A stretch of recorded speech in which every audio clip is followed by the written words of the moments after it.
Alhamdulillah. Wassalatu wassalamu ala Rasulillah Muhammad ibn Abdillah wa ala alihi wa sahbihi wa man walah.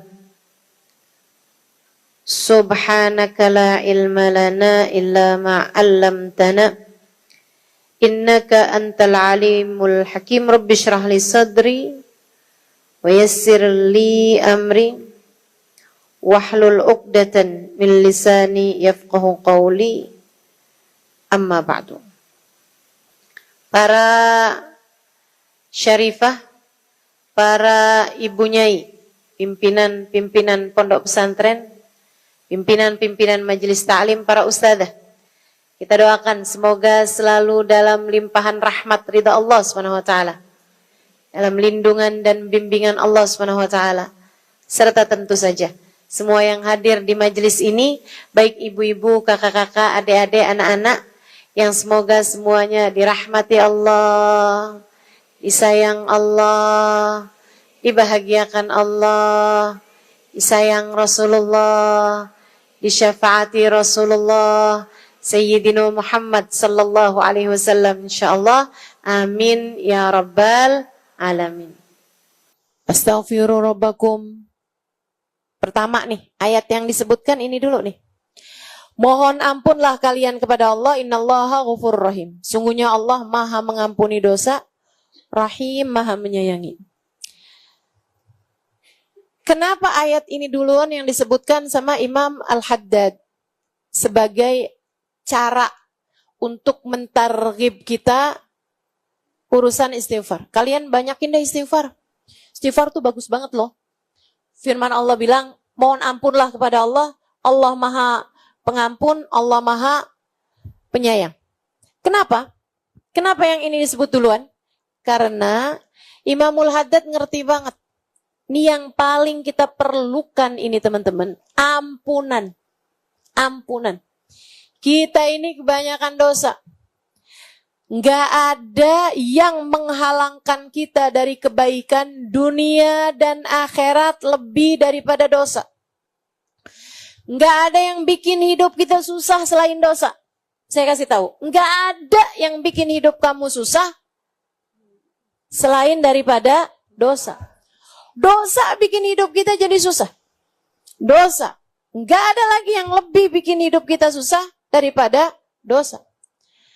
Dosa yang kita perbuat bikin hati jadi sumpek. Dosa yang kita perbuat bikin perasaan jadi berantakan. Dosa yang kita perbuat bikin kita terhalang rezeki yang berkah. Dosa yang kita perbuat bikin hati suami jadi nggak condong sama kita. Dosa yang kita perbuat bikin anak-anak kita kehilangan respek sama kita. Dosa yang kita perbuat bikin kita jadi nggak disayang sama hamba-hambanya Allah. Dosa yang kita perbuat bikin urusan-urusan kita jadi ruwet. Dosa yang kita perbuat.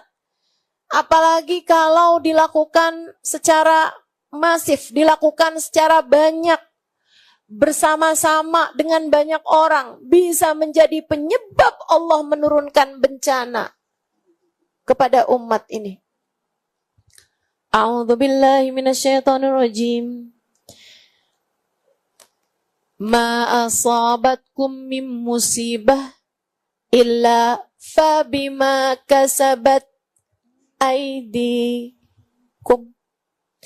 Ma asabatkum min musibah, kata Allah. Enggak ada musibah datang pada kalian, melainkan disebabkan perbuatan kalian sendiri. Disebabkan perbuatan kalian sendiri. Teman-teman saya sekalian, andai kita nih nggak ngerjain dosa, atau sekurangnya nggak rajin ngerjain dosa, atau sekurangnya setiap kali ngerjain dosa kita istighfar sehingga dosa nggak numpuk, sangat mungkin banget untuk keadaan kita jauh lebih damai, kehidupan kita jauh lebih menyenangkan, hati kita jauh lebih tentram, pikiran kita jauh lebih tenang, tidur kita jadi lebih lelap, bangunnya jadi lebih segar, badan kita jadi lebih sehat. Saudaraku sekalian, urusan yang bikin kita ruwet di atas muka bumi ini nggak lain, nggak bukan adalah urusan dosa. Nggak lain, nggak bukan, urusannya adalah dosa. Jadi kalau kamu mikir gitu kan, hidup susah mulu nih ya, kurang duit. Bukan, kebanyakan dosa. Beneran ini? Beneran. Kamu jangan pernah berpikir bahwa penderitaanmu, kesusahanmu dalam hidup karena kamu kurang banyak uang misalnya, atau karena kamu nggak punya sesuatu yang dipunyai orang lain. Misalnya nih, anak-anak muda-muda, anak kecil-kecil tuh ya, yang nggak lengkap orang tuanya karena berpisah misalnya, atau karena orang tuanya meninggal. Dia suka beranggapan bahwa andai hidup saya ini lengkap orang tua saya, hidup saya akan jadi lebih baik. Mereka berpikir semacam itu. Terus nanti itu kalau udah remaja nih, atau misalnya lagi masa-masa sekolah, anak-anak yang nggak jadi juara kelas, gitu ya, mereka akan berpikir, andai saya punya kecerdasan lebih kayak si yang pinter-pinter, hidup saya akan jauh lebih menyenangkan, hidup saya bakalan jauh lebih enak. Nanti itu kalau udah besar-besaran lagi gitu kan, andai saya bisa lulus nih, hidup saya bakalan jadi jauh lebih enak, gitu kan? Kayak setiap orang tuh punya pemikiran tentang hidup saya akan jauh lebih enak kalau begini, kalau begitu, kalau begini, kalau begitu gitu. Kalau punya ini, kalau punya itu.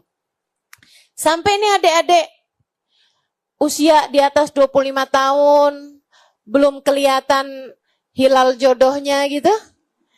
Itu udah suka bilang gitu kan, coba saya nikah, coba saya ada yang minta, coba saya melakukan pernikahan dengan begini begitu, kayak teman-teman saya, hidup saya akan jauh lebih menyenangkan.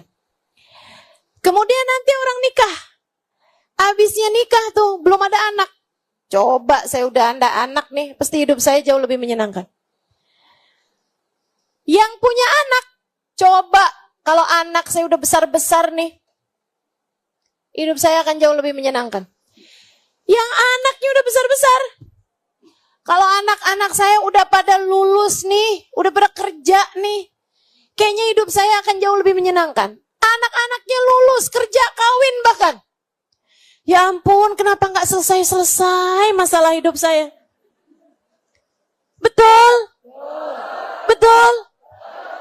Hidup ini teman-teman, bukan karena kalau saya kaya, hidup saya akan jauh lebih mudah. Kalau saya punya suami, hidup saya akan jauh lebih menyenangkan. Kalau saya ada anak, hidup saya akan jauh lebih menyenangkan. Kalau saya punya kecerdasan lebih, hidup saya akan jauh lebih menyenangkan. Kalau saya begini, hidup saya lebih menyenangkan. Nggak ada. Saya kasih tahu, nggak ada. Semua orang diuji, semua orang dikasih beban-beban dalam kehidupannya. Tapi kalau kamu tanya, siapa yang hidupnya menyenangkan di atas muka bumi ini? Saya kasih tahu jawabannya. Mereka adalah orang-orang yang hidup sebagai hamba Allah. Jauh dari dosa-dosa. Mengerjakan perintah Allah. Mengingat Allah tanpa jeda. Hatinya selalu bersama dengan Allah Subhanahu wa ta'ala. Hatinya hidup bersama dengan Allah Subhanahu wa ta'ala. Hatinya punya rasa cinta kepada baginda Nabi besar Muhammad. Saudariku sekalian, mereka yang seperti itu hidupnya paling menyenangkan. Itu sebabnya kenapa para sahabat mengatakan kepada Nabi Muhammad, ya Rasulullah, kami ini Rasul, kenapa ya? Bawaan kami kepengen di masjid mulu bersama denganmu, wahai Rasulullah. Enak, senang, kayak di surga Rasul bersama denganmu. Kami kalau pulang nih Rasul, di rumah gak betah. Pengennya kayak di masjid aja bersama denganmu, wahai Rasul. Katanya Nabi Muhammad SAW, kalian, kalau keadaan kalian ketika di rumah seperti keadaan kalian ketika bersama denganku, kalian akan bertemu para malaikat. Kehidupan yang sangat-sangat menyenangkan. Teman-teman sekalian, di masa hidupnya para sahabat, nih ya, buat gambaran. Di masa hidupnya para sahabat, apakah mereka hidup berlimpahan harta? Tidak. Di masa hidupnya para sahabat, apakah nggak ada yang sakit? Banyak. Di masa hidupnya para sahabat, apakah nggak ada orang yang berada dalam kesulitan? Banyak. Pergi perang, kakinya patah. Pulang perang dalam keadaan sakit, nggak bisa ngapa-ngapain, punya anak-anak kecil. Istri-istri ditinggalkan perang oleh suaminya dan kemudian pulang hanya tinggal nama, harus menafkahi anaknya sementara mereka nggak punya pekerjaan dan seterusnya. Kondisi masyarakat yang jauh dari kategori bahagia, dari kriteria bahagia itu nggak kumpul, teman-teman saya sekalian. Tapi faktanya tak ada siapapun bunuh diri di masa hidupnya Nabi Muhammad. Nggak ada. Nggak ada yang bunuh diri sekaligus nggak ada satupun sahabat yang mengalami depresi. Nggak ada. Pernah dengar ada sahabat gila? Nggak ada. Nggak ada, saudariku sekalian. Belum musim kali ya Ustazah? Enggak. Gila bukan soal musim. Bunuh diri juga bukan soal musim, nggak ada musimnya, saudaraku sekalian. Saya sering ke negara tetangga, Singapura. Saudaraku sekalian, taraf hidup lebih tinggi dari kita, biaya hidup lebih tinggi dari kita, kemampuan hidup lebih tinggi dari kita, belajar, pendidikan, sekolah lebih tinggi daripada kita. Mereka rata-rata lulusan apa? Gitu ya. Mereka rata-rata S1, S2. Kan begitu? Nah, kalau di iniin rata-rata nih di Indonesia kebanyakan S2 bakwan 5.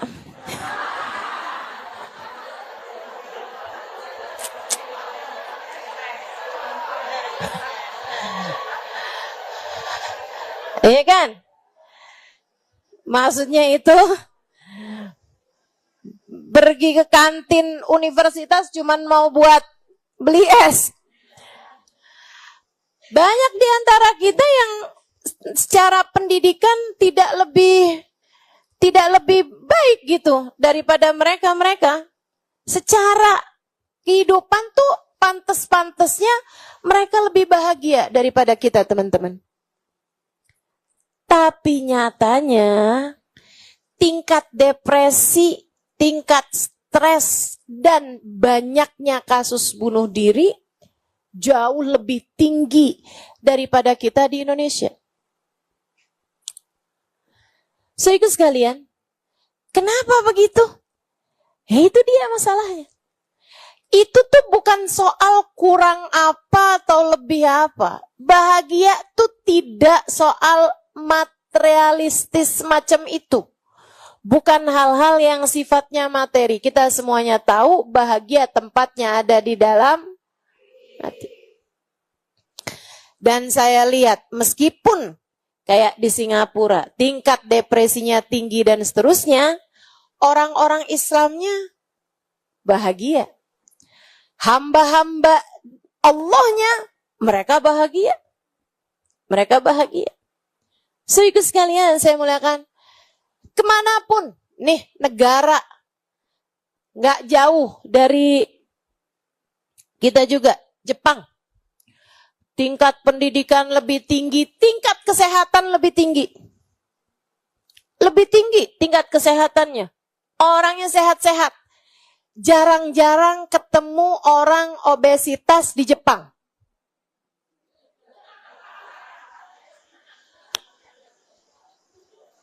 Saya langsung ngukur badan ini. Ukur badannya teman-teman. Jalan mulu mereka tuh kan. Pada sehat-sehat. Teman-teman saya sekalian. Dalam banyak hal kita memang perlu mencontoh mereka. Tapi saya kasih tahu juga. Kematian yang sangat banyak terjadi di Jepang adalah kematian dalam keadaan sendirian. Di dalam rumah, gitu ya, mati sendiri, nggak ada yang tahu, sampai nanti tetangga-tetangga mulai keciuman, bau nggak enak, diperiksa, itu sampai ada timnya tersendiri. Untuk bisa mengamankan rumah, sampai ada kayak nomor tertentu yang bisa dihubungin sama warga Jepang, kalau keciuman aroma yang nggak enak dari rumah sebelah. Ada timnya. Dari banyaknya kasus kematian dalam keadaan sendirian, dalam keadaan sedih hati gitu. Maksudnya depresi, stres, dan seterusnya. Jadi nih ya, urusan kebahagiaan, urusan kesenangan enggak terkait sama seberapa harta yang dimiliki seseorang, seberapa tingkat pendidikan seseorang. Enggak. Enggak juga disponsori oleh, begitu ya. Tingkat kecantikan seseorang, kalau cantik dia aman dari depresi. Depresi adalah untuk yang kurang-kurang. Enggak ada kayak begitu. Enggak ada kayak gitu. Terus dari apa? Dari apa? Hati yang bahagia tuh yang kayak gimana? Hidup yang menyenangkan tuh yang seperti apa? Allah Subhanahu wa Ta'ala udah kasih tahu, ketika ada kesulitan dalam kehidupanmu, musibah dalam hidupmu, hal-hal gak enak dalam hidupmu terjadi, disebabkan karena perbuatan dosamu sendiri. Disebabkan perbuatan dosamu sendiri. Jadi Bu, kalau kamu lagi ngerasa, kok anak-anak nih gak dengerin saya yang ngomong. Kenapa anak saya nih jauh dari saya, gak tertarik sama saya ibunya. Saya ibunya loh ini. Saya sayangnya sama dia kayak apaan. Saya bahkan memutuskan untuk menjanda. Hanya agar saya enggak jauh dari anak saya. Tapi kok anak saya sekarang enggak dengerin saya. Anak saya kok enggak ada sayang-sayangnya sama saya. Bu, saatmu buat balik. Kamu sudah punya cukup dosa hingga memalingkan hati anakmu darimu. Beneran Ustazah kayak gitu sebabnya? Iya. Saya akan lebih percaya firman Allah daripada ucapan siapapun. Ma'asobatkum mim musibah. Bu, kalau anakmu gak dengerin kamu, gak betah sama kamu, musibah apa bukan musibah? Musibah. Musibah. Mau kamu secangkep apapun, mau kamu seberpengaruh apapun, mau kamu sedidengerin orang apapun, kalau kamu gak didengerin sama anak kamu sendiri, musibah Bu. Betul? Betul? Masabatkum min musibah, tidak ada musibah datang padamu, melainkan perbuatan dirimu sendiri. Coba diperiksa dosa-dosa antaramu sama Allah. Coba. Mulut kamu selama ini dipakainya buat apa? Mata kamu dipakainya buat apa? Telinga kamu dipakainya buat apa? Apakah selama ini semuanya sudah sesuai dengan syariat agama Allah? Ataukah kamu masih sering nabrak-nabrak aturan-aturan Allah? Itu sebabnya kenapa Allah palingkan hati anak-anakmu darimu. Bu, perempuan, istri, secantik apapun, nggak ada artinya kecantikannya. Sebagus apapun badannya, semulus apapun kulitnya, semahal apapun biaya perawatannya, kalau dia nggak disayang sama suaminya, nggak ada artinya. Betul? Betul?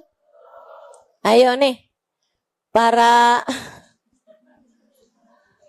istri-istri yang pengeluaran skincare-nya mahal-mahal banget. Pengen pakai apa cantikmu itu? Bukankah kamu kepengen dengan kecantikanmu suamimu gak kemana-mana? Saya kasih tahu, yang bikin hati suamimu kemana-mana bukan kamu mukanya kurang mulus, bukan kamu badannya kurang proporsional, bukan kamu muka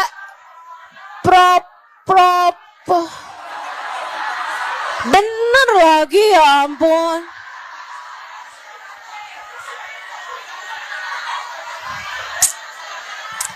Sebentar.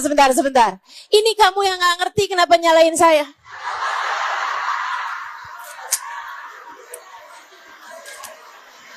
Itu sebabnya kenapa saya kalau ngajar bahasa saya emang gak pernah agak tinggi-tinggi gitu, Bu. Saya takut ibu-ibu gak ngerti. Giliran saya ngomong bener aja disalah-salahin. Sampai saya jadi ragu-ragu.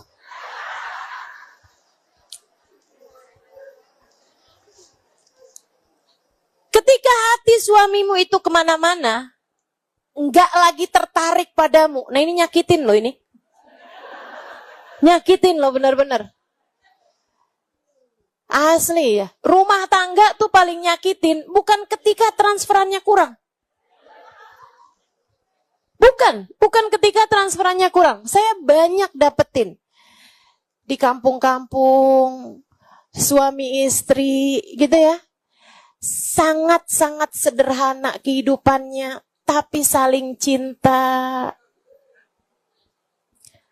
Petani berangkat barengan ke sawah. Bawa rantang.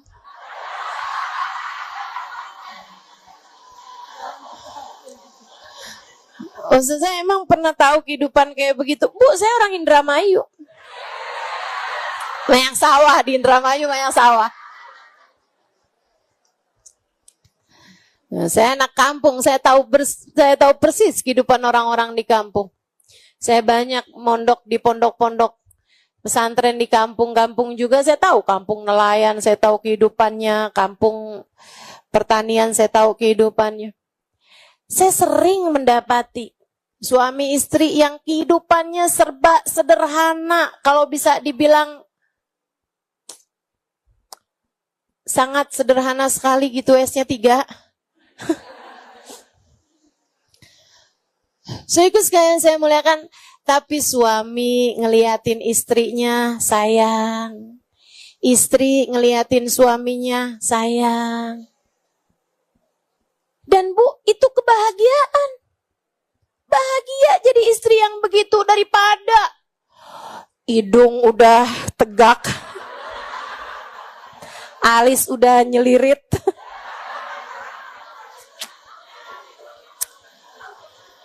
Ya Allah, Bu. Bibir udah disulam. Ada kerutan sedikit aja tanam benang. Tarik benang. Waduh. Repot bener urusan muka, repot bener urusan timbangan.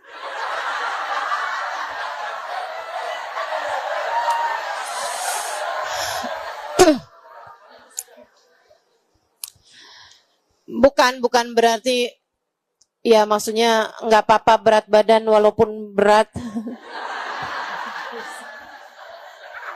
Nggak, bukan, saya nggak lagi ngomong itu ya. Kalau kamu yang penting sehat kan begitu ya.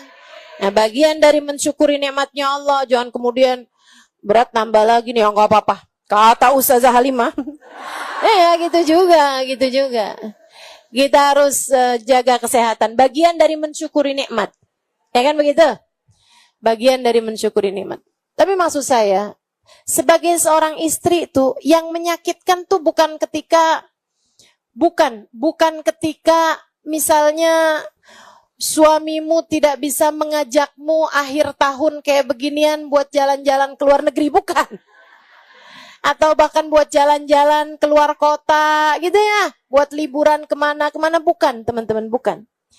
Tapi istri tuh yang kesian tuh menurut saya adalah ketika suaminya udah gak punya ketertarikan sama dia.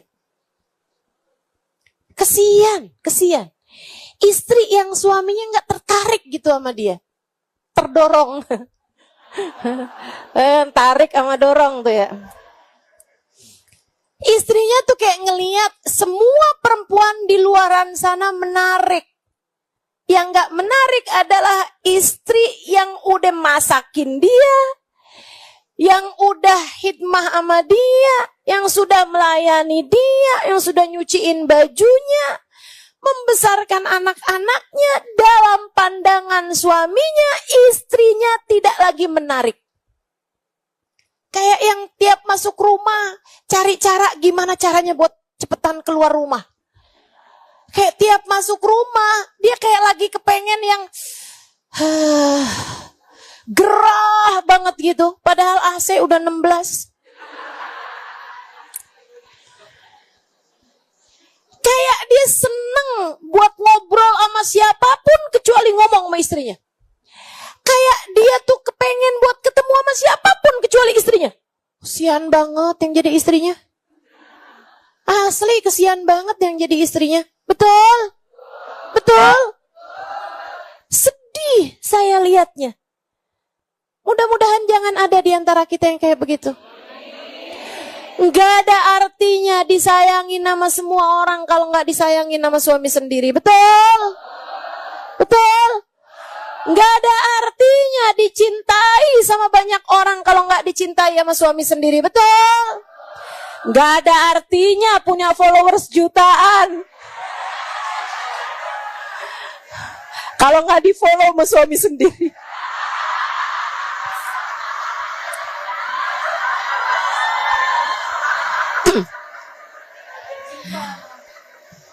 Suami saya nggak punya media sosial, tenang.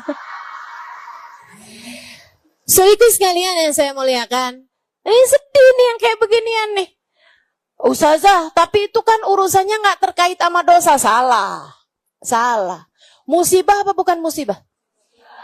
Musibah apa bukan musibah? Allah kasih tahu, ma asabatkum min musibah illa fabima kasabat aidikum. Tidaklah menimpa kepada kalian satu musibah melainkan disebabkan karena perbuatan dosa yang kalian perbuat sendiri.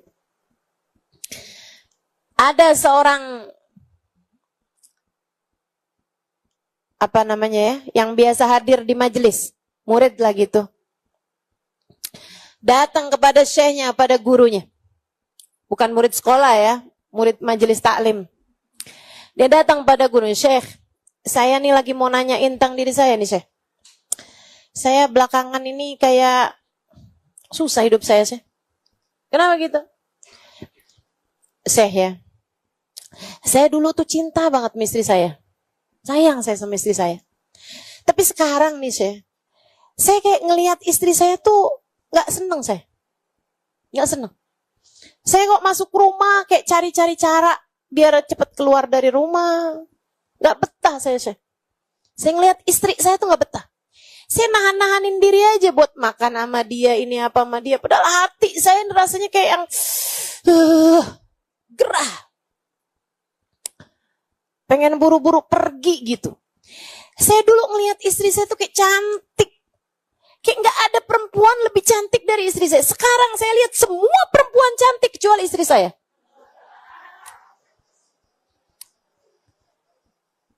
Syekhnya nanya, tunggu dulu nih.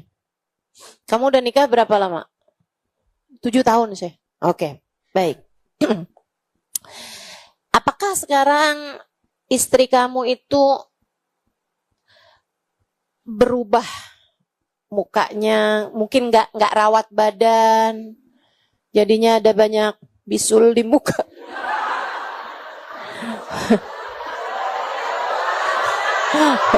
Jerawat.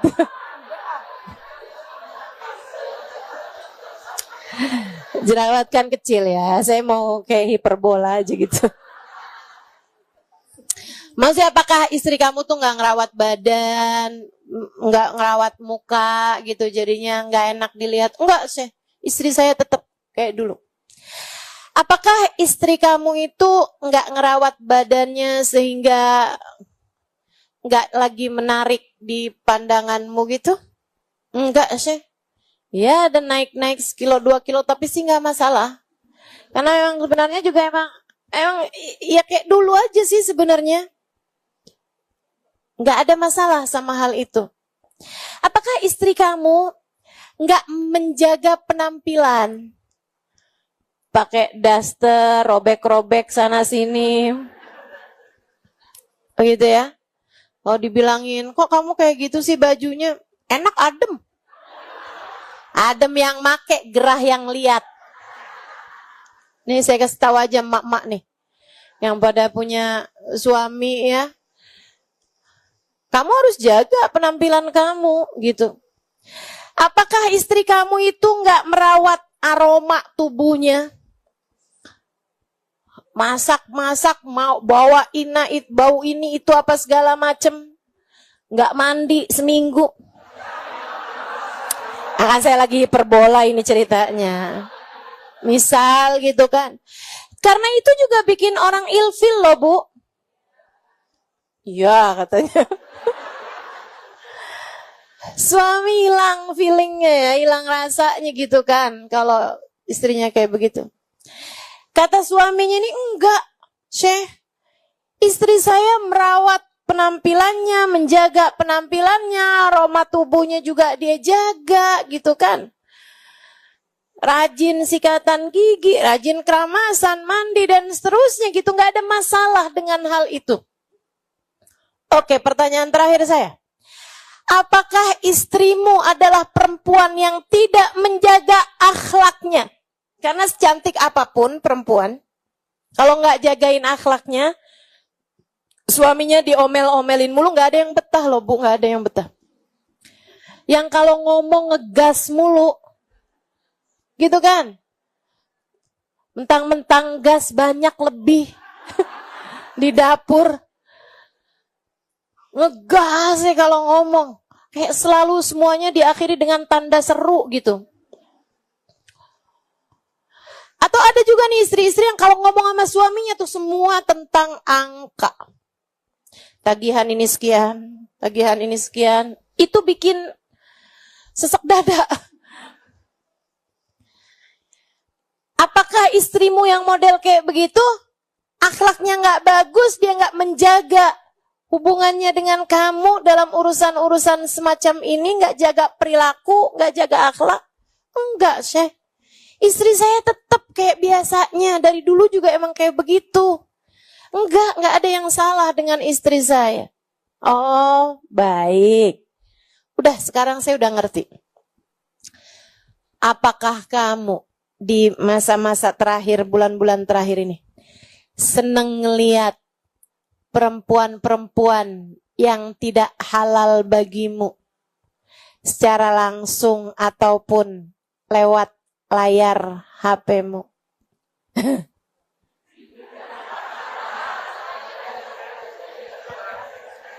Kok saya tahu?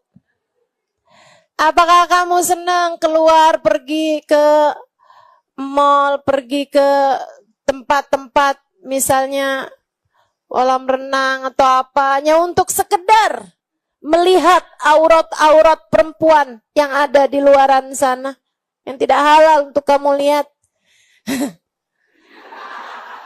Kok saya tahu? Dia bilang, nak, nih dengerin para perempuan. Ketika Allah melihat hatimu tertarik kepada yang haram, Allah akan halangkan hatimu dari menikmati yang halal. Ini yang sering terjadi dalam kehidupan kita. Dosa yang kamu tertarik melakukannya membuat kamu kena musibah berupa kehilangan cinta dari yang semestinya mencintaimu. Coba para istri yang suka bilang, kenapa suami saya nggak sayang sama saya, kenapa suami saya nggak cinta sama saya. Coba inget-ingetin, berapa kali kamu memandangi wajah laki-laki ganteng-ganteng, cakep-cakep di layar-layarmu itu, kemudian berpikir, coba laki gue ganteng kayak begini ya. Kamu merasa? Ada berapa banyak di antara kita yang tertarik kepada yang haram? Ustazah, yang begituan mas saya enggak, ustazah. Terus kamu tertariknya apa? Saya tertarik sama yang haram, tertarik menduit haram. Tertarik, saya kepengen punya ini, kepengen punya itu. Saya berharap pengen punya suami yang kaya biar saya nggak lagi kerja, sehingga saya kemudian jadi nggak respect sama dia. Itu dia tuh yang bikin kenapa hati suamimu tidak lagi tertarik padamu. Karena kamu bahkan tidak tertarik kepada yang halal yang kamu punya, kamu tertariknya pada yang tidak kamu punya. Saudaraku sekalian saya muliakan, Allah tuh kalau ngelihat hati kita berpaling dari Allah Subhanahu wa taala, Allah kemudian akan memalingkan hati hamba-hambanya darimu. Kamu tertariknya urusan dunia melulu, nggak tertarik urusan akhirat.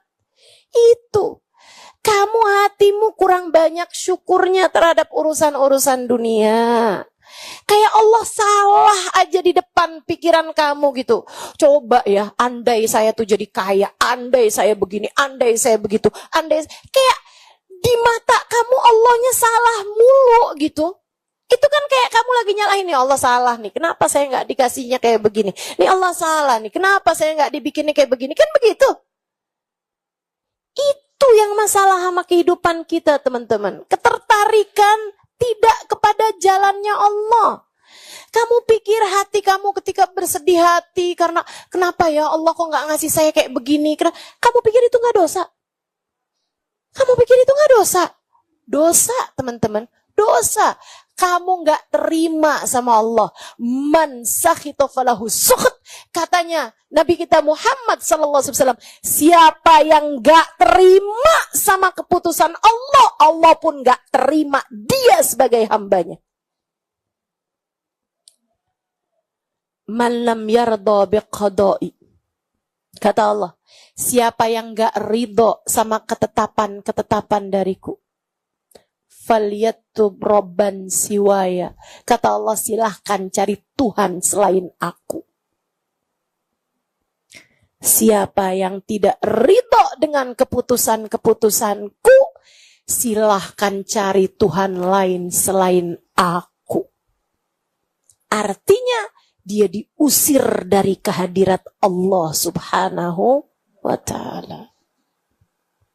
Hati-hati sama hidupmu. Hati-hati. Yang ridho sama Allah, yang jauh dari dosa-dosa, akan bikin Allah ridho, Allah cinta, Allah sayang, dan Allah akan menjadikan hati hamba-hambanya condong, sayang, cinta padamu. Anak-anakmu sayang, suamimu sayang, orang tuamu sayang, saudara-saudarimu sayang, anak-anak sayang, teman-temanmu sayang, orang di sekelilingmu sayang. Kenapa? Hatimu condongnya kepada Allah. Ketika Allah lihat hati hambanya berpusat kepada Allah Subhanahu wa ta'ala, ngadep sama Allah Subhanahu wa ta'ala, saudariku sekalian yang saya muliakan, maka Allah akan turunkan rahmatnya. Dari rahmat itulah kemudian menjadikan rahmat yang turun, menjadikan orang-orang di sekelilingmu, hamba-hamba tercinta di sisimu, semuanya sayang padamu. Betah sama kamu. Anak-anak betah, sayang, cinta. Kepengennya selalu bisa bersama. ketika sedang bersama denganmu, Bu, anak-anakmu, ketika sedang bersama denganmu, seneng liatin muka kamu sambil bilang, Mama sehat-sehat ya, Ma.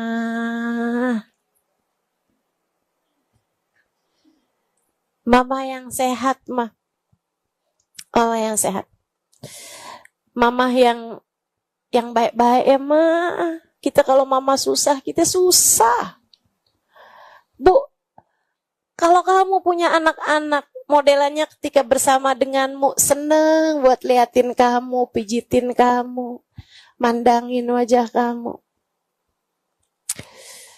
Bu, bukankah itu jauh lebih menyenangkan daripada anakmu bilang,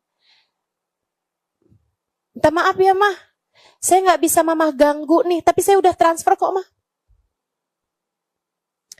Bahkan menganggapmu sebagai gangguan. Bahkan menganggapmu sebagai gangguan. Bukankah itu menyakitkan? Ayolah. Dunia ini teman-teman. Ini saya baru lagi bahas dunia nih. Belum lagi di akhirat. Dosa bikin kamu hidupnya gak bahagia. Dosa bikin kamu hidup gak bahagia. Nah sekarang masalahnya kita ini kan udah terlanjur punya dosa. Walaupun nih kita kepengen nih ke depan biar kita nggak lagi ngerjain dosa, nggak lagi tertarik sama dosa, biar tertariknya sama Allah SWT. Tapi kan yang udah terlanjur nih gimana ceritanya nih? Kita takutnya kita dikasih musibah, kita dikasih kehidupan yang nggak enak di atas muka bumi ini disebabkan dosa-dosa yang telah berlalu dari kita. Gimana caranya? Biar dosa yang kita udah punya nggak bikin hidup kita sengsara ke depannya. Tidak menghalangkan kita dari kebahagiaan yang kita inginkan. Ketenangan hati, kebahagiaan hati yang kita harap-harapkan. Maka Allah bilang, wastaghfiru rabbakum innahu kana ghafurur rahim. Wastaghfirullah innallaha ghafurur rahim.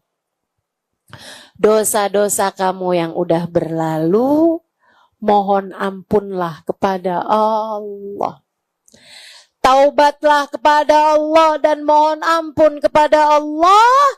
Innallaha ghafurur rahim. Sesungguhnya Allah Maha Pengampun atas dosamu, Rahim. Sesudah Allah ampuni, Allah akan sayangi kamu. Enak benar jadi orang Islam? Enak benar jadi orang Islam. Kita nggak perlu permintaan pengakuan dosa, usah. Nggak perlu datang ke orang mengakui dosa-dosa kita, nggak usah. Bukan itu yang diperlukan. Terus gimana Ustazah? Antaramu sama Allah. Kamu nggak perlu bongkar-bongkar aibmu atau aib siapapun di hadapan hamba Allah. Bahkan kepada Nabi Muhammad pun tidak. Nggak ada orang yang jadi penghalang perantara antaramu sama Allah. Urusan dosa. Cakep banget gak tuh? Urusan dosa. Biarkan jadi masalah antaramu sama Allah Subhanahu wa ta'ala. Kamu gak perlu pengakuan dosa kepada siapapun. Gak perlu. Tidak kepada suamimu, tidak kepada anak-anakmu, tidak kepada siapapun teman-teman. Dosa hanya antaramu sama Allah. Dosa hanya antaramu sama Allah. Menangislah kepadanya dengan sungguh-sungguh. Menangislah kepadanya dengan sungguh-sungguh. Datanglah di pintunya dengan sungguh-sungguh. Kemudian katakan, ya Allah, hamba-Mu yang selama ini kabur dari-Mu datang padamu, ya Allah. Bukakan untukku pintu-Mu. Ampunilah aku, ya Allah. Ya Allah, Aku sebagai pendosa malu datang padamu. Tapi jika tak datang, kapan ceritanya aku menjadi bersih? Bukankah tak ada yang bisa membersihkanku dari dosa-dosaku selain Engkau? Ampuni aku ya Allah. Ampuni aku ya Allah. Ampuni aku ya Allah. Ampuni aku ya Allah. Saya ingat Kak Linda. Ada satu jamaah saya, maksudnya yang biasa hadir di majelis saya ya.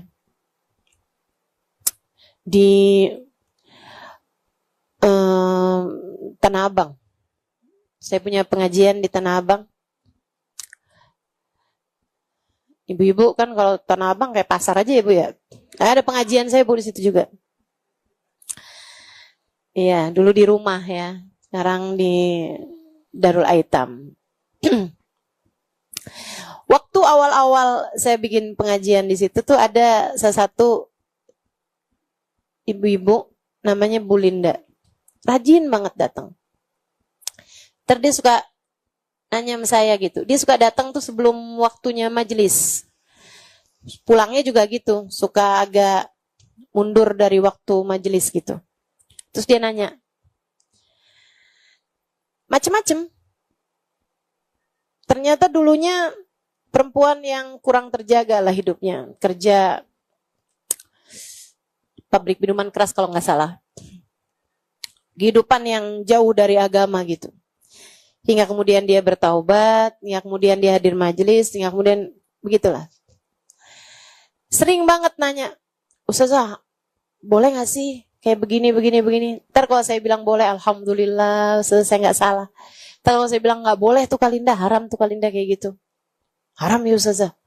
Ya Allah Ustazah, astagfirullah, astagfirullah ya Allah, astagfirullah, saya gak ngerti ya Allah, ampuni saya ya Allah gitu. Sering banget ngomong begitu. Pindah rumahnya ke Bekasi. Rumahnya kayak dibagiin warisan bagaimana. Walhasil akhir pindah ke Bekasi. Saya udah mikirnya Bekasi, Tanah Abang. Oh gak ngaji nih udah pasti. Ternyata ngaji. Heran aja saya. Lah Kalinda bukan dipindah? Iya Ustazah. Apa pasti minta antar Ustazah sama suami saya pagi-pagi. Suami saya emang kerjanya di Jakarta Ustazah. Jadi saya minta anterin dulu. Jadi saya datangnya dari pagi Ustazah jadinya. Pengajiannya berhabis duhur.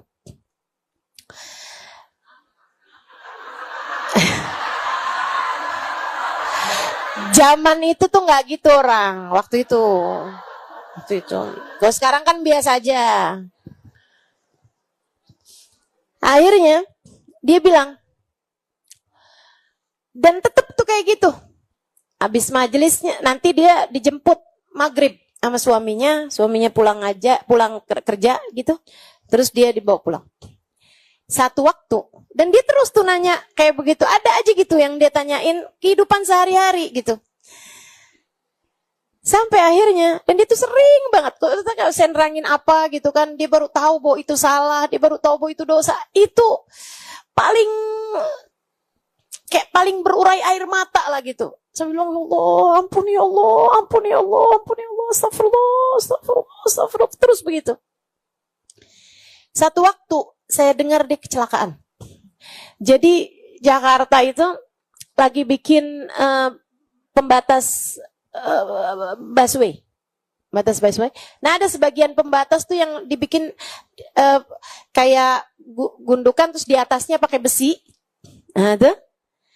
Jadi dari atas jembatan, itu suaminya nggak tahu kalau di bawahnya itu ada itu.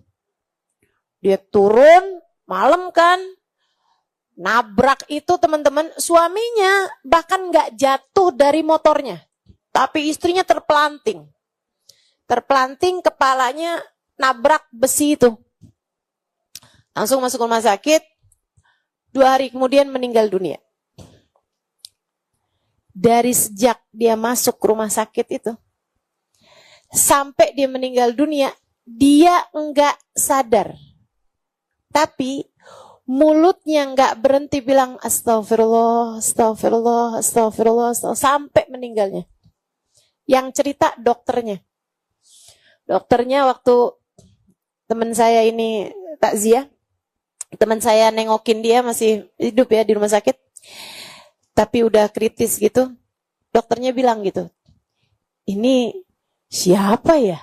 Dari awal masuk ke rumah sakit sampai sekarang mulutnya nggak berhenti bilang astagfirullah, astagfirullah, astagfirullah. Dia nggak sadar apa-apa, nggak ingat apa-apa, dia nggak nyebut apa-apa. Nggak nyebut namanya, nggak nyebut nama suaminya, nggak nyebut nama anaknya, nggak nyebut siapa-siapa. Yang dia sebut cuman astagfirullah, astagfirullah, astagfirullah, astagfirullah. Hidupnya penuh dengan istighfar. Kita ini kan udah terlanjur banyak dosa kita.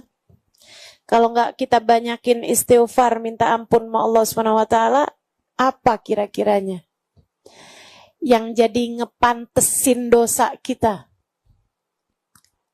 Kalau bukan istighfar tuh kira-kira apa?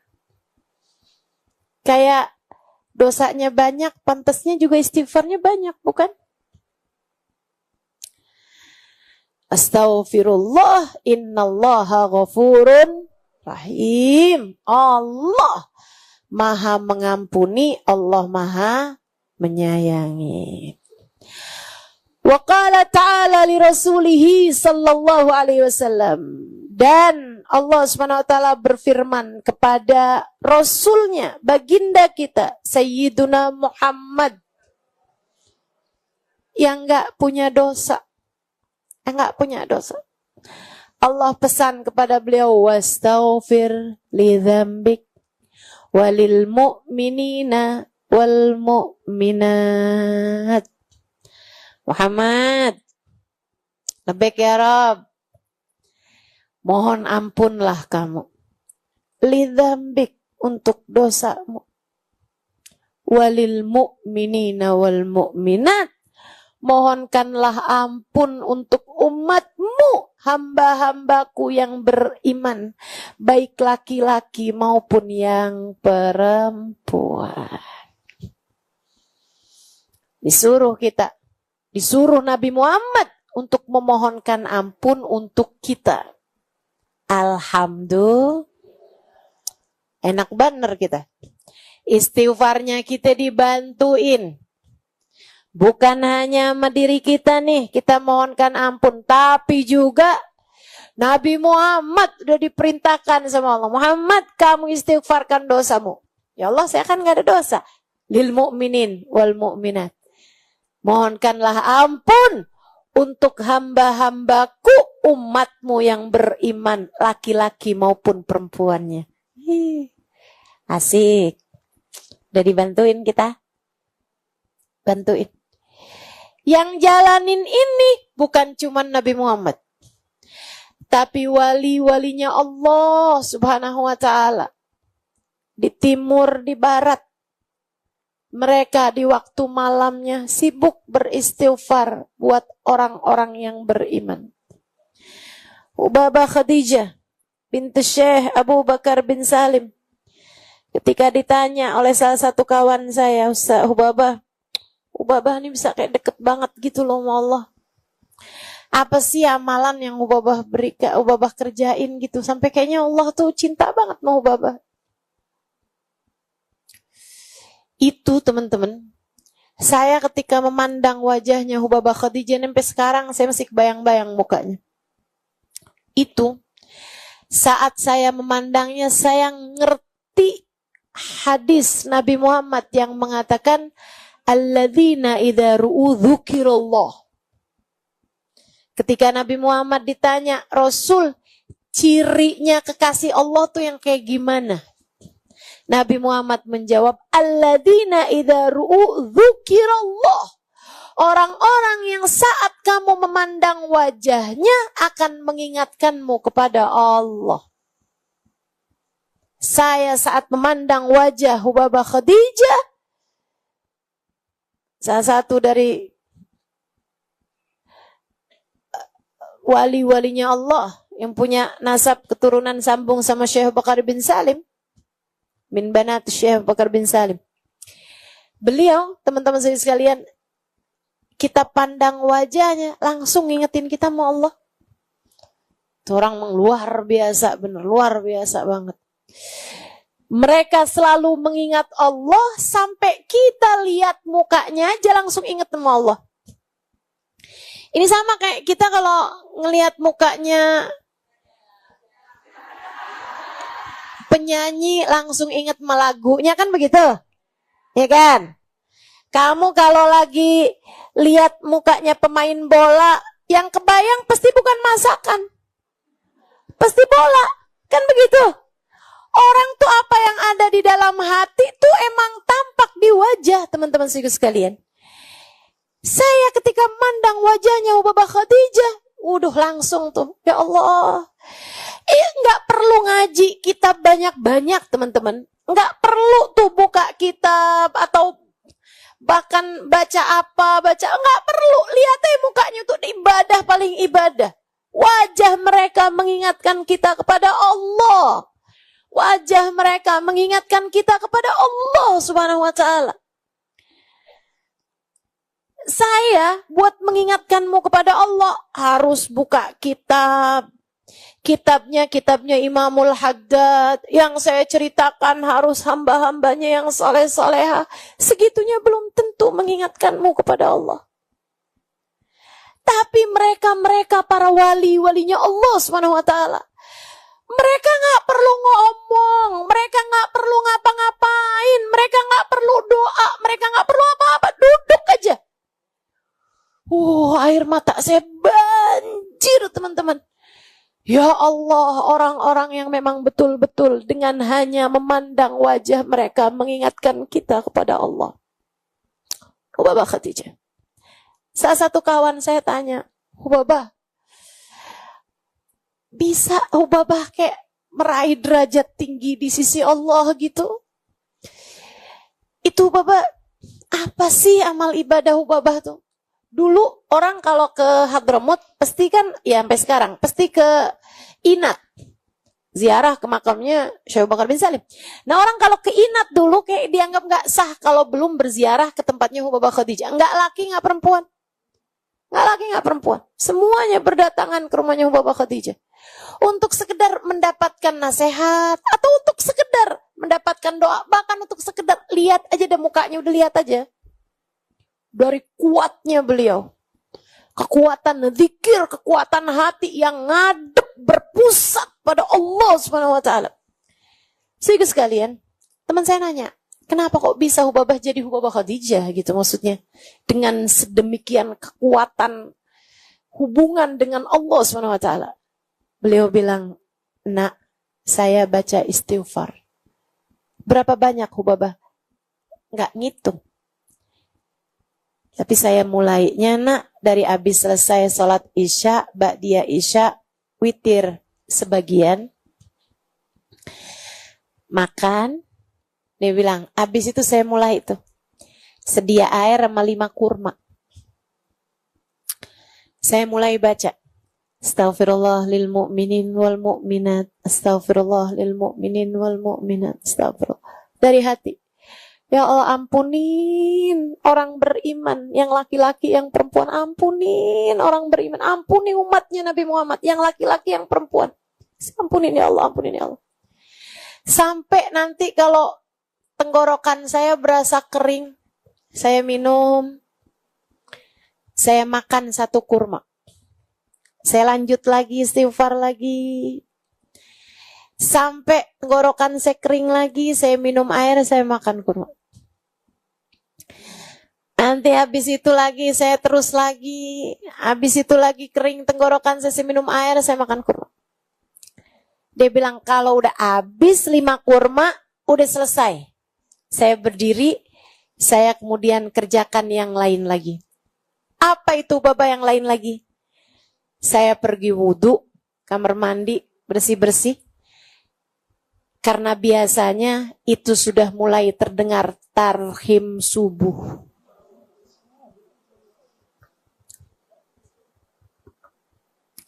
hamba tercinta di sisi Allah. Makanya kita nih jadi umat Islam nih, emang umat Nabi Muhammad, beruntung kita. Diistighfarin sama hamba-hamba Allah yang beriman, ya kan? Wali-walinya Allah ngedoain kita, istighfarin kita, teman-teman. Makanya yang mesti banyak-banyak syukur jadi umatnya Nabi Muhammad. Nah, tapi kan yang namanya bantuan itu kan tambalan, ya kan? Yang utamanya tetap harus dari kita. Yang ngerasa dosanya banyak, ya istighfarnya mesti banyakan dong. Yang ngerasa aibnya banyak, ya mesti banyak-banyak dong. Minta sama Allah SWT buat menggugurkan aib-aib kita, kesalahan-kesalahan kita. Wa qala ta'ala fi wasfi ibadihil muhsinin, dan Allah ketika mensifati hamba-hambanya yang saleh, yang beriman, yang baik-baik, kata Allah SWT, bil asharihum yastaghfirun. Di waktu-waktu sahar, jelang-jelang subuh, mereka memohon ampun kepada Allah. Yang paling pantas minta ampunnya banyak kan tuh yang dosanya paling banyak, bukan? Kita nih mestinya nih, jelang subuh lagi mohon ampun sama Allah, pantas dosanya banyak. Tapi kadang-kadang yang soleh-solehah, yang dosanya nggak banyak malah istighfar. Kita yang dosanya banyak, jam-jam jelang subuh lagi ngapain kita? Mudah-mudahan Allah mudahkan untuk bisa memperbanyak istighfar. Nih bulannya nih teman-teman, bulan Rajab. Bentar lagi nih, masuk 2 hari lagi. 2 hari lagi, kita niatin dari sejak sekarang. Kalau hari-hari biasa nih, Allah ngasihnya gerimis ampunan. Tapi di bulan Rajab, Allah ngasihnya banjir ampunan. Jadi nggak gerimis yang Allah turunkan, melainkan derasnya hujan ampunan. Sampai Nabi Muhammad menyebutnya Syahrul Rajabil Asab, bulan Rajab yang dituangkan ampunan. Sobba ya subuh sobba. Itu ya, sob tuh disoin gitu, dituangkan. Tuangkan banyak-banyak tuh. Nah tuh, kamu kalau di hari-hari kayak biasa nih, kayak gini nih, kita lagi mohon ampun, diturunin ampunannya tuh gerimis, kayak tetes. Sementara dosanya padet, tetesan demi tetesan nih kan kadang nggak cukup, betul? Perlu yang agak deres gitu. Ampunannya yang agak deres. Nabi Muhammad menyebut Syahrul Rajabil Asab. Asab dulunya namanya Asom, teman-teman. Artinya bulan Rajab yang tuli. Kenapa gitu? Karena di bulan Rajab perang-perang berhenti. Kesepakatan masyarakat Arab zaman tersebut kalau datang bulan Rajab berhenti semuanya tuh. Berhenti tuh. Ah, sekarang nih di bulan Rajab ini, Syahrul Rajabil Asab, diturunkan ampunannya banyak. Di bulan Rajab, banyakin baca istighfar. Apa yang dibaca Ustazah? Habis subuh sama habis maghrib. Angkat tangan, begitu langsung, habis salam sholat. Assalamualaikum warahmatullahi wabarakatuh. Assalamualaikum warahmatullahi wabarakatuh. Allahumma ufirli warhamni wa tub alayya. Allahumma ufirli warhamni wa tub alayya. Allahumma ufirli warhamni. Sambil tengadah tangan. Berapa banyak? 70 kali pagi, 70 kali sore hari. Ya, langsung habis selesai salam sholat sebelum baca dzikiran yang lain kalau bisa. Nah nanti habisnya itu baru baca dzikiran yang lain. Bukan berarti selama bulan Rajab istighfar aja yang dibaca, enggak. Zikiran-zikiran yang biasanya astagfirullah, Allahumma antas salam minkas salam wa salam, semuanya juga dibaca tapi sesudah istighfar yang 70 kali. Enggak dalam semua waktu sholat, tapi hanya untuk khusus subuh sama insya Selebihnya di waktu-waktu yang lain selama bulan Rajab banyakin baca istighfar, terutamanya Sayyidul Istighfar. Allahumma la ilaha illa anta khalaqtani wa ana abduka wa ana ala ahdika wa wa'adika mastata'tu.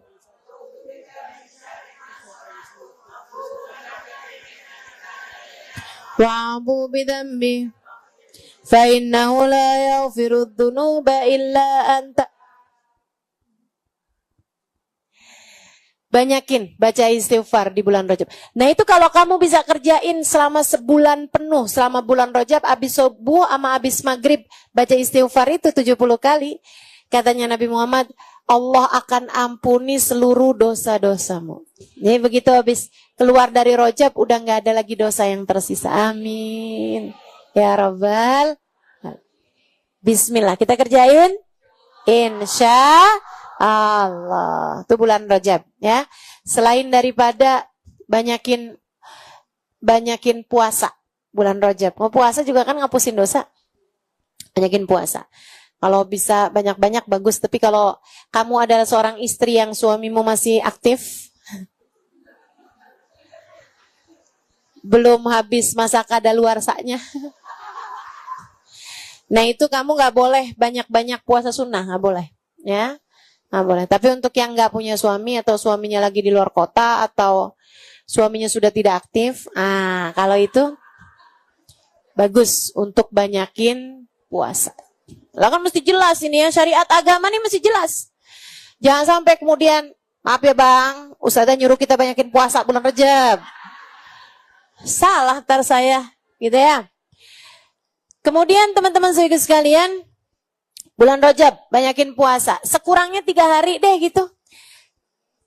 Kemis, Jumat, Sabtu. Ambil salah satu dari Kemis, Jumat, Sabtu di salah satu dari bulan Rajab. Kan ada 4 mestinya, ya kan? Nah, ambil tuh salah satunya.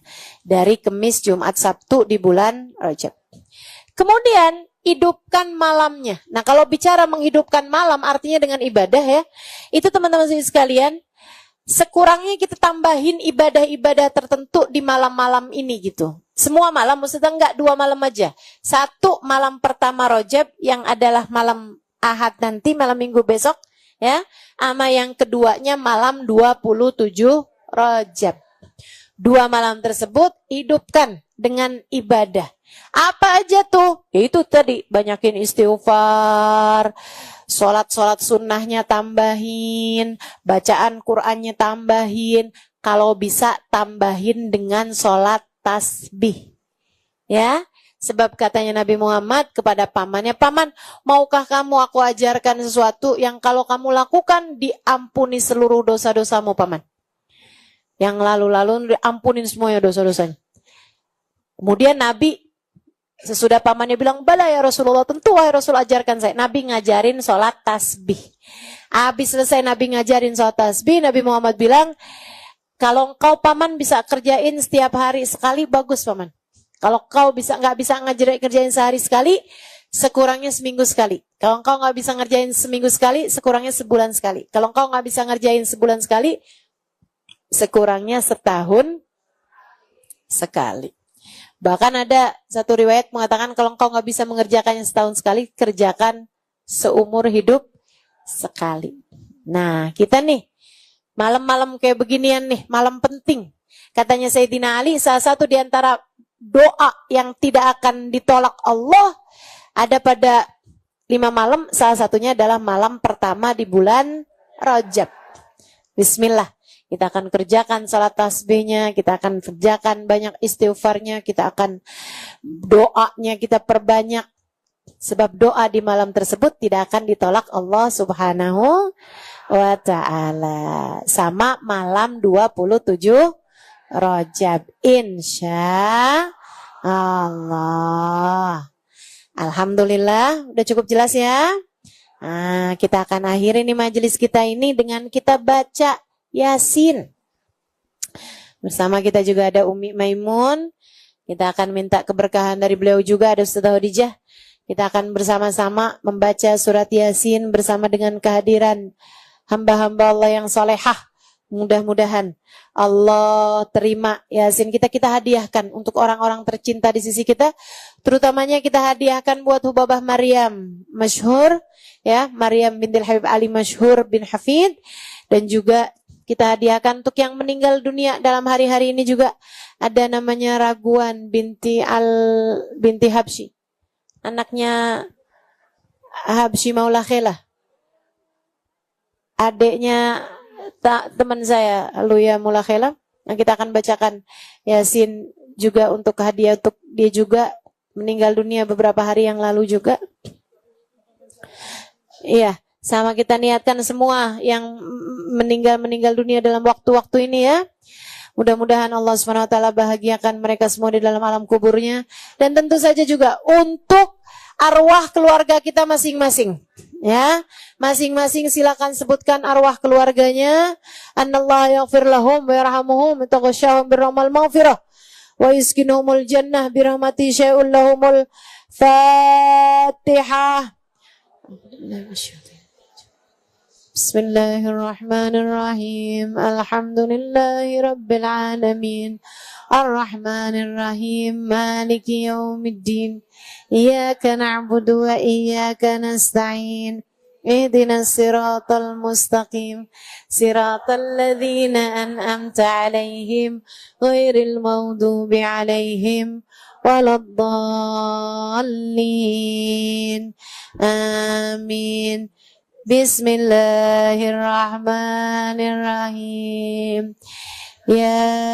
Yasin wal Qur'anil Hakim, innaka laminal mursalin ala siratim mustaqim, tanzilal azizir rahim, litunzir qawman ma unzira aba'uhum fahum ghafilun. القول على أكثرهم فهم لا يؤمنون إنا جعلنا في أعناقهم أغلالا فهي إلى الأذقان فهم مقمحون وجعلنا من بين أيديهم سدا ومن خلفهم سدا فغشيناهم فهم لا يبصرون وسواء عليهم أنذرتهم أم لم تنذرهم لا يؤمنون إنما تنذر من اتبع الذكر وخشي الرحمن بالغيب فبشر بمغفرة وأجر كريم إنا نحن نحيي الموتى ونكتب ما قدموا وآثارهم وكل شيء أحصيناه في إمام مبين واضرب لهم مثلا أصحاب القرية إذ جاءها المرسلون إذا أرسلنا إليهم اثنين فكذبوهما فعززنا بثالث فقالوا إنا إليكم مرسلون قالوا ما أنتم إلا بشر مثلنا وما أنزل الرحمن من شيء إن أنتم إلا تكذبون قالوا ربنا يعلم إنا إليكم لمرسلون وما علينا إلا البلاغ المبين قالوا إنا تطيرنا بكم لئن لم تنتهوا لنرجمنكم وليمسنكم منا عذاب أليم قالوا طائركم معكم إن ذكرتم بل أنتم قوم مسرفون وجاء من أقصى المدينة رجل يسعى قال يا قوم اتبعوا المرسلين اتبعوا من لا يسألكم أجرا وهم مهتدون وما لي لا أعبد الذي فطرني وإليه ترجعون أتخذ من دونه آلهة إن يردني الرحمن بضر لا تغني عني شفاعتهم شيئا ولا ينقذون إني إذا لفي ضلال مبين إني آمنت بربكم فاسمعون قيل ادخلوا الجنة قال يا ليت قومي يعلمون بما غفر لي ربي وجعلني من المكرمين وما أنزلنا على قومه من بعده من جند من السماء وما كنا منزلين إن كانت إلا صيحة واحدة فإذا هم حامدون يا حسرة على العباد ما يأتيهم من رسول إلا كانوا به يستهزئون ألم يروا كم أهلكنا قبلهم من القرون أنهم إليهم لا يرجعون وإن كل لما جميع لدينا محضرون وآية لهم الأرض الميتة أحييناها وأخرجنا منها حبا فمنه يأكلون وجعلنا فيها جنات من نخيل وعناب وفجرنا فيها من العيون ليأكلوا من ثمره وما عملته أيديهم أفلا يشكرون سبحان الذي خلق الأزواج كلها مما تنبت الأرض ومن أنفسهم ومما لا يعلمون وآية لهم الليل نسلخ منه النهار فإذا هم مظلمون والشمس تجري لمستقر لها ذلك تقدير العزيز العليم والقمر قدرناه منازل حتى عاد كالأرجون القديم لا الشمس ينبغي لها أن تدرك القمر ولا الليل سابق النهار وكل في فلك يسبحون وآيات لهم أنا حملنا ذريتهم في الفلك المشحون وخلقنا لهم من مثله ما يركبون وإن نشأ نغرقهم فلا صريخ لهم ولا هم ينقذون إلا رحمة منا ومتاعا إلى حين وإذا قيل لهم اتقوا ما بين أيديكم وما خلفكم لعلكم ترحمون وما تأتيهم من آية من آيات ربهم إلا كانوا عنها معرضين وإذا قيل لهم أنفقوا مما رزقكم الله قال الذين كفروا للذين آمنوا أنطعم من لو يشاء الله أتمه إن أنتم إلا في ضلال مبين ويقولون متى هذا الوعد إن كنتم صادقين ما ينظرون إلا صيحة واحدة تأخذهم وهم يخصمون فلا يستطيعون توصية ولا إلى أهلهم يرجعون ونفخ في السور فإذا هم من الأجداث إلى ربهم ينسلون قالوا يا ويلنا من بعثنا من مرقدنا هذا ما وعد الرحمن وصدق المرسلون إن كانت إلا صيحة واحدة فإذا هم جميعا لدينا محضرون فاليوم لا تظلم نفس شيئا ولا تجزون إلا ما كنتم تعملون إن أصحاب الجنة اليوم في شغل هم أزواجهم في ظلال على الأرائك متكئون لهم فيها فاكهة ولهم ما يدعون سلام قولا من رب رحيم وامتازوا اليوم أيها المجرمون ألم أعهد إليكم يا بني آدم ألا تعبدوا الشيطان إنه لكم عدو مبين وأن يعبدوني هذا صراط مستقيم ولقد ضل منكم جبلا كثيرا أفلم تكونوا تأكلون هذه جهنم التي كنتم توعدون اصلوها اليوم بما كنتم تكفرون اليوم نختم على أفواههم وتكلمنا أيديهم وتشهد أرجلهم بما كانوا يكسبون ولو نشاء لطمسنا على أعينهم فاستبقوا الصراط فأنى يبصرون فلو نشاء لمسخناهم على مكانتهم فما استطاعوا مضيا ولا يرجعون ومن نعمره ننكسه في الخلق أفلا يأكلون وما علمناه الشعر وما ينبغي له إن هو إلا ذكر وقرآن مبين لينذر من كان حيا ويحق القول على الكافرين أولم يروا أنا خلقنا لهم مما عملت أيدينا أنعاما فهم لها مالكون وذللناها لهم فمنها ركوبهم ومنها يأكلون ولهم فيها منافع ومشارب أفلا يشكرون واتخذوا من دون الله آلهة لعلهم ينصرون لا يستطيعون نصرهم وهم لهم جند محضرون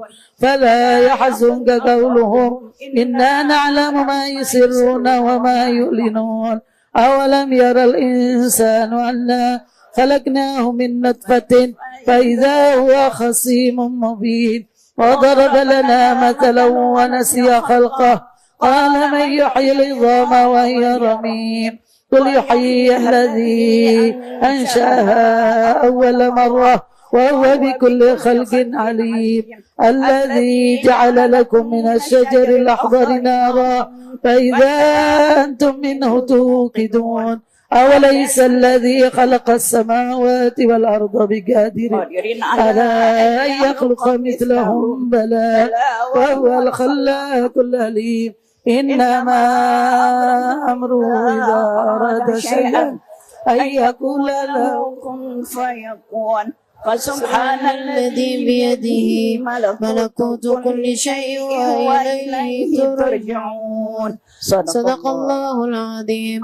سبحان المنافس عن كل مديون، سبحان المفرج عن كل محزون، سبحان من جعل خزائنه بالكف النون، سبحان من إذا أراد شيئا إنما يقول له كن فيكون.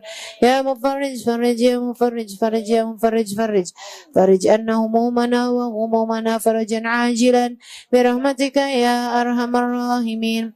اللهم إنا نستغفرك ونستودعك دياننا وأبداننا وأنفسنا وأهلنا وأولادنا وأموالنا كل شيء أعطيتنا. اللهم اجعلنا وإياهم في كنفك وأمانك وعيادك من كل شيطان مريد وجبار عنيد وذي عين وذي باغ وذي حسد من شر كل ذي شر إنك على كل شيء قدير. اللهم جملنا بالعافية والسلامة وأكرمنا بالتقوى والاستقامة وأعذنا من موجبات الندامة إنك سميع الدعاء. اللهم اغفر لنا ولوالدينا وأولادنا ومشايخنا وإخواننا في الدين وأصحابنا ولمن أحبنا فيك ولمن أحسن إلينا والمؤمنين والمؤمنات والمسلمين والمسلمات يا رب العالمين. صل اللهم على عبدك ورسولك سيدنا مولانا محمد وعلى آله وصحبه وسلم وارزقنا كمال المتابعة له ظاهرا وباطنا في عافية وسلامة برحمتك يا أرحم الراحمين. أفضل الذكر فاعلم أنه لا إله إلا الله إله إلا الله إله إلا الله سيدنا محمد رسول الله صلى الله عليه وسلم. لا إله إلا الله لا إله إلا الله لا إله إلا الله لا إله إلا الله لا إله إلا الله لا إله إلا الله لا إله إلا الله لا إله إلا الله إله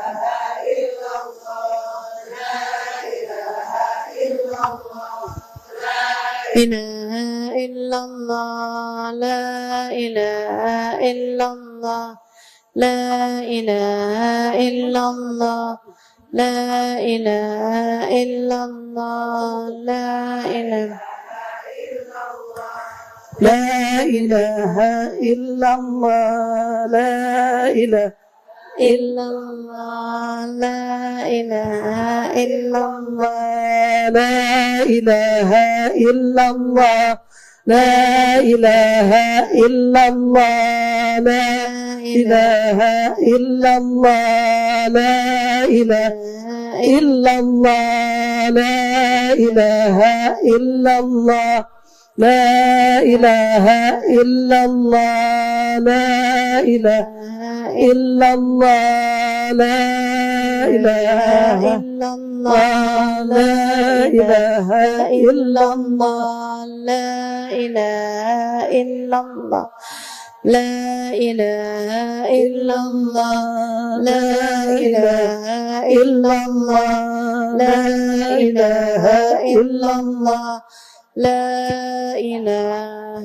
إلا لا إله إلا الله لا إله إلا الله لا إله إلا الله لا إله إلا الله لا إله إلا الله لا إله إلا الله لا إله إلا الله لا إله إلا الله لا إله إلا الله على النبي صلاة الله لا إله إلا الله وعلى النبي صلاة الله لا إله إلا الله على النبي سلام الله لا إله إلا الله وعلى النبي سلام الله لا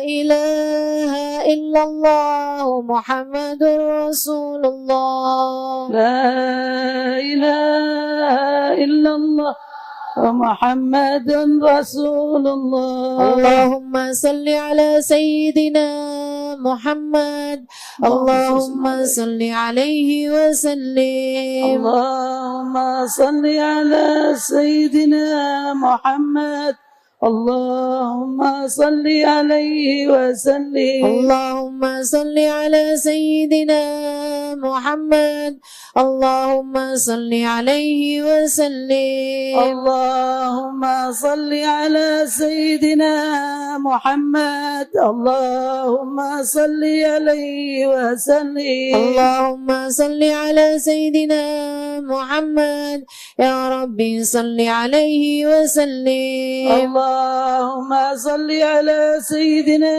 محمد يا ربي صل عليه وسلم سبحان الله وبحمده سبحان الله وبحمده سبحان الله وبحمده سبحان الله وبحمده سبحان الله وبحمده سبحان الله وبحمده سبحان الله وبحمده سبحان الله وبحمده سبحان الله وبحمده سبحان الله وبحمده سبحان الله وبحمده سبحان الله وبحمده سبحان الله وبحمده سبحان وبحمده سبحان الله وبحمده سبحان الله العظيم سبحان الله وبحمده سبحان الله العظيم سبحان الله وبحمده سبحان الله العظيم سبحان الله والحمد لله ولا إله إلا الله والله أكبر سبحان الله والحمد لله ولا إله إلا الله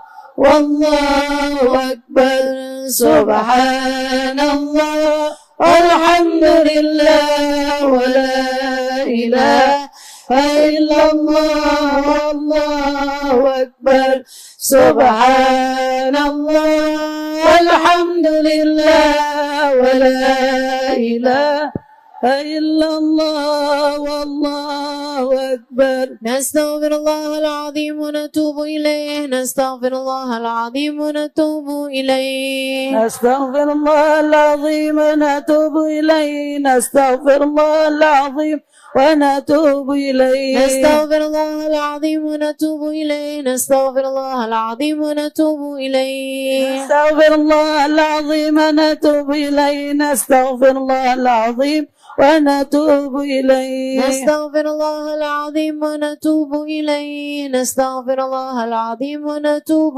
إليه. نستغفر الله العظيم ونتوب إليه. نستغفر الله العظيم ونتوب إليه. اللهم صل على حبيبك سيدنا محمد وآله وصحبه وسلم. اللهم صل على حبيبك سيدنا محمد وعلى آله وصحبه وسلم. اللهم صل على حبيبك سيدنا محمد وعلى آله وصحبه وسلم. اللهم صل على حبيبك سيدنا محمد وعلى آله وصحبه وبارك وسلم. اللهم صل على حبيبك سيدنا محمد وعلى آله وصحبه وبارك وسلم أجمعين. اللهم صل على حبيبك سيدنا محمد وعلى آله وصحبه وبارك وسلم أجمعين. الفاتحة وآية الكرسي وثلاث من كل وآية المعوذتين إلى روحي خصوصا إلى روح وبابا مريم بنت الحبيب علي مشهور بن حفيد. آمين. ثم إلى روح Raguan binti Habsyi Maula Khila. Thumma ila roh. Sebutkan arwah keluarga masing-masing. Jangan berani mati kalau nggak bawa cinta sama Nabi. Soalnya kalau nggak bawa cinta sama Nabi, bawa apa coba? Bawa apa kira-kira? Saya bawa sholat Ustazah. Sholat yang mana? Yang sambil sholat semua pikiran-pikiranmu tetap jalan. Yang sambil sholat hati kadang masih bisa ghibahin orang. Apakah jenis sholat semacam itu yang akan kamu bawa sebagai bekal menuju kematian? Kita mah sholat aja Bu. Jangan ditinggal juga sholatnya. Akan tetapi layakkah ia sebagai bekal untuk kamu menuju kepada negeri akhirat? Selamat